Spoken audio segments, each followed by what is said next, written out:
We did. Today's the 18th day of Adar, the 18th of March. Chai. And we are in Mitzvahs Korban Pesach, the Paschal Lamb, and Derech Mitzvah Secha, page 154. What we saw so far, we've been explaining a very important thing for him to explain, because let's recap from the beginning. The Paschal Lamb was cooked, Rosho al Kra'av, its head over its knees, over its roasted. Yeah, not cooked in water, but roasted, so that it was bending over, and it's called the fetal position. And the reason that this is important to us is because from this the Arizal takes that this was the state of the Jewish people when they were in Egypt. They were in a state of tlat go tlat, 3 within 3, which is 3 within 3 within 3, but that we'll see later. And he wants to unpack this. What does that mean? So he said the first thing we need to know in order to be able to unpack it, this image of roasting it this way, and how the Jewish people were and what that means, is to understand Igulim and Yosho. Understand the circles and the lines, the straight and the curved. And so we said that in principle, everything that's curved is like a natural state, an undiscovered state. And everything that is straight is a open state, something that already has been discovered by man, something that's been developed, and so on. And so, another way of saying this, he says, is that the soul comes down into the body. The state of the soul before it comes down into the body, where all the forces are not differentiated. This we talked about many times. This is one of the most important parables in Chassidus for understanding the state of things before we meet them. So all the forces are there, but they're undifferentiated. There's no way to individuate them from one another. And that only happens when the soul comes into the body, and then the respective forces are discovered, they're revealed through the body's different vessels, different organs. Different. What? Every person different. Yeah, every person is different, but the principle is still the same. It's exactly the same principle in every person. So, for instance, thank God, when by most of the people in the world, all the organs relatively work well. So everybody has eyesight, they have hearing, all these forces, the ability to see, the ability to hear, and so on. In the soul, before it came down to the body, were undifferentiated. There was no way to tell them apart. So now he added something more about understanding this. And he wanted us to understand this even better. And he said, in the Arizal, it says that the Klipa, meaning the husk, the impure part of the world, stands between the pnimi and the makif, between the circles and the lines. It stands in the middle. Its face towards the line, the pnimi, and its back towards the circle, towards the makif. So he unpacked that for us now. He also said that what that means is that the only way that they can receive anything is from an unobserved, undeveloped state where things are happening without rhyme or reason, seemingly, random processes. Throwing it over your shoulder. And so that's called throwing it over your shoulder, which means that I don't know where it's going to land, and two things. I don't know where it's going to land, I don't know how it's going to land, I don't know when it's going to land. I have no control over it. That's what it seems like. So Hashem is giving sustenance through the circles in a way that is unpredictable. You can't tell what will happen and where it's going to happen. Moreover, he doesn't want to look at them. So they're also embarrassed to look at him. So he said that explains two things. First, why are they receiving from the circles? Because they can receive because there's no differentiation, meaning nobody judges you. Are you worthy, not worthy? And so the husk, the impure husk, can receive. We're doing a little recap on everything.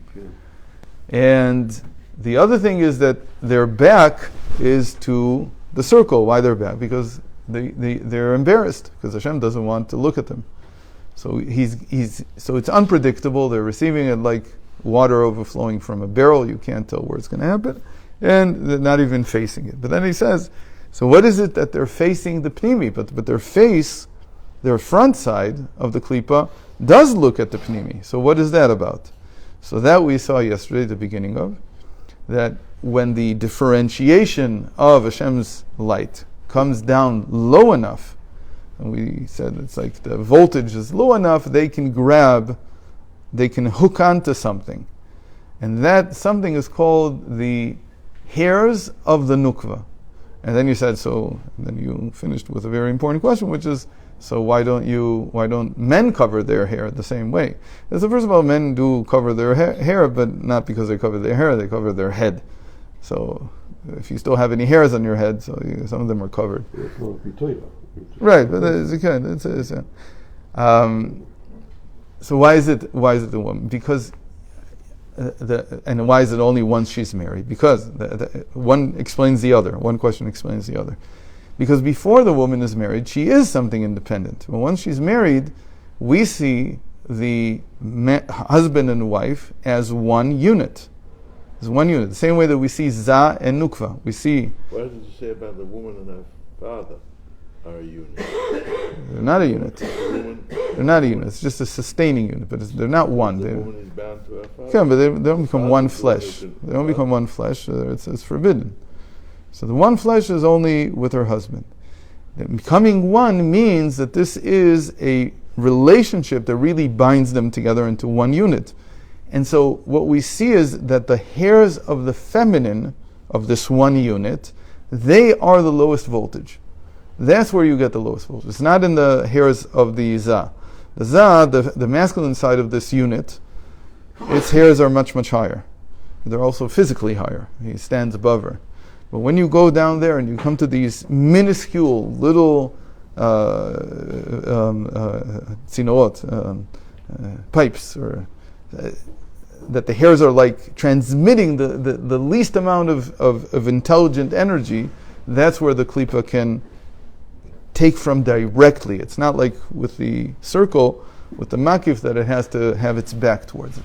So one question explains the other.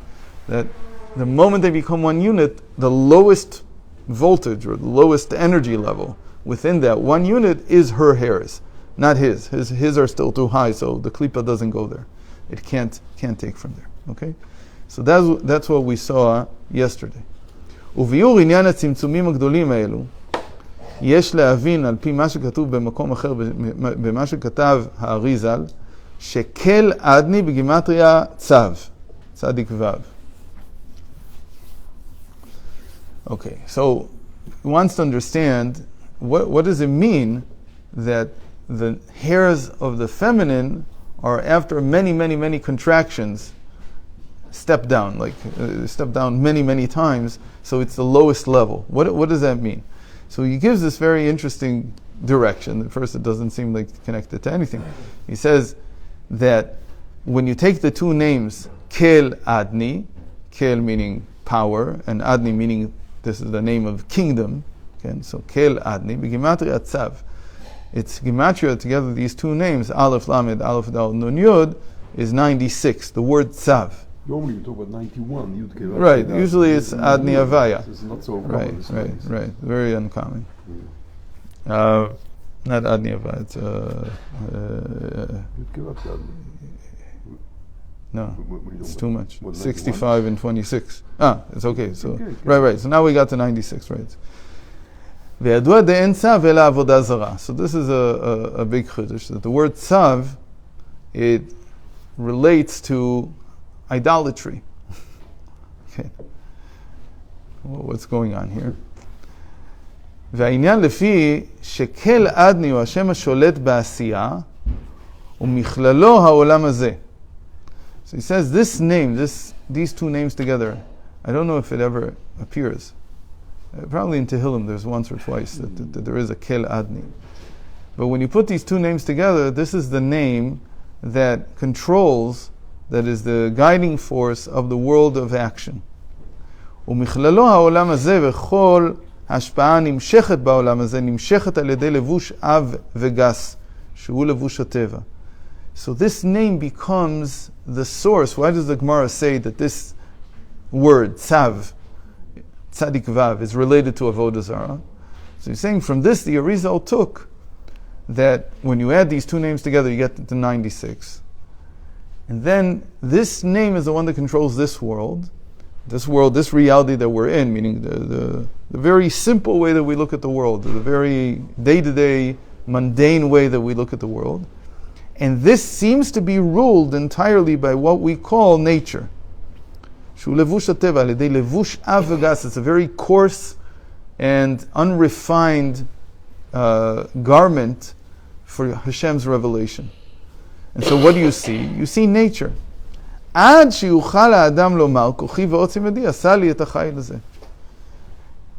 a person can say, I'm the one who is the master of my own success.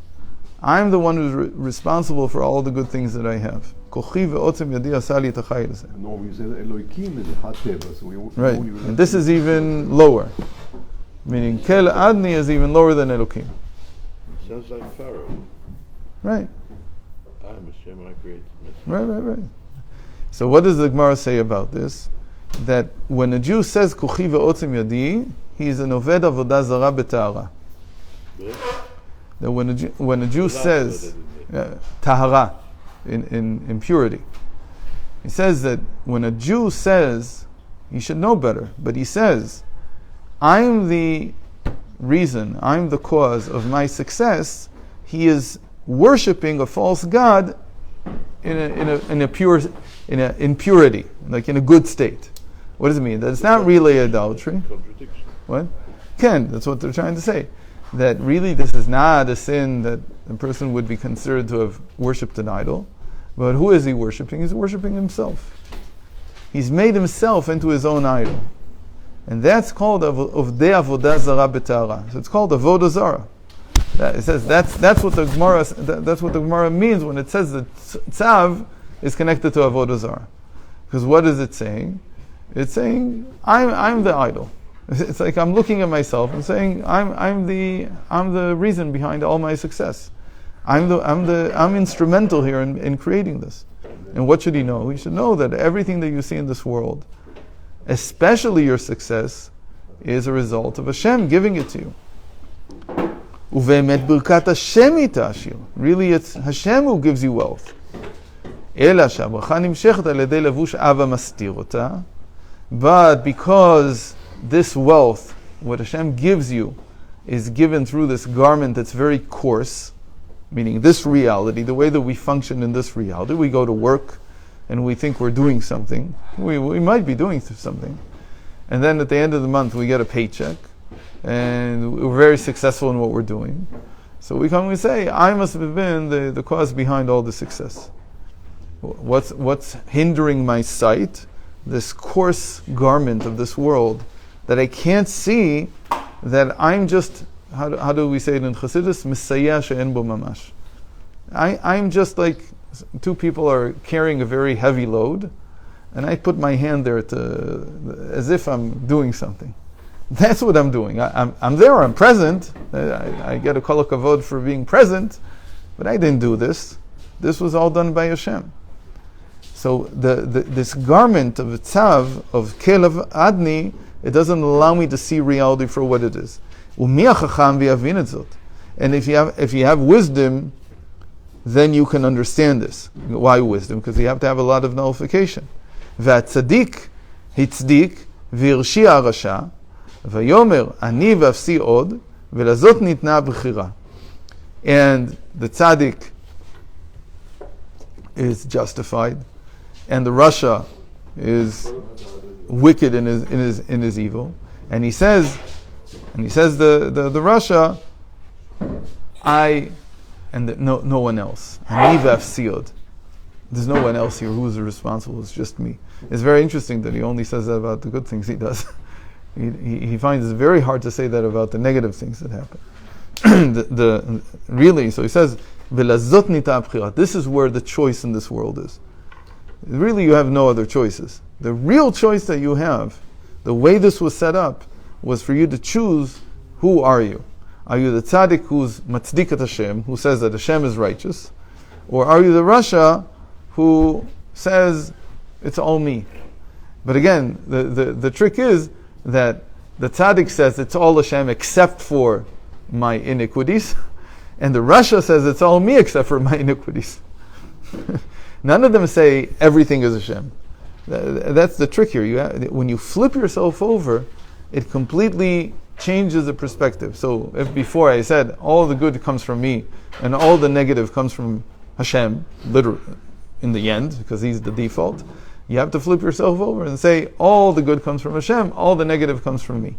Now, this is also a very good tactic. Why is it a good tactic?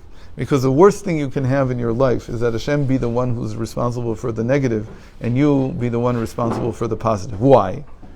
Because everything that Hashem does is eternal. Everything that Hashem does is infinite. Everything you do is very limited and finite. It's not going to last, and it's finite. So what do you prefer? Do you prefer the good in your life to be eternal and infinite, and the evil to be something passing because it comes from you? Or do you, Chas v'shalom, prefer the opposite? If you would think it through, you would see that the opposite, the way that we think is, when we haven't fixed this, is that we say, all the good comes from me, limiting our good, and making it finite, unlasting, passing, and then we say, all the negative came from somewhere else, Hashem, so it's infinite. So what kind of world am I living in? So the right tactic, even tactically, not truth even, is that I should first of all feel that all the good comes from Hashem, and that way I enlarge the good, I make it into something eternal, and all the negative came from me. So, but I'm passing, there's no big deal. The world's not going to come to an end because of this. I'm passing. All my negative is going to pass. Okay? So let's leave it with this right now. In terms of the names of Kadosh Baruch Hu, Keres Chesed, Admi, Malchut, no? Right. So the question is, why, how is Right, we'll talk about it. We'll talk about it. Can. So he doesn't get into so much, but we'll talk about it because there's a few things to say about the psukim that do have it. This unraveling thing that we're talking about is DNA.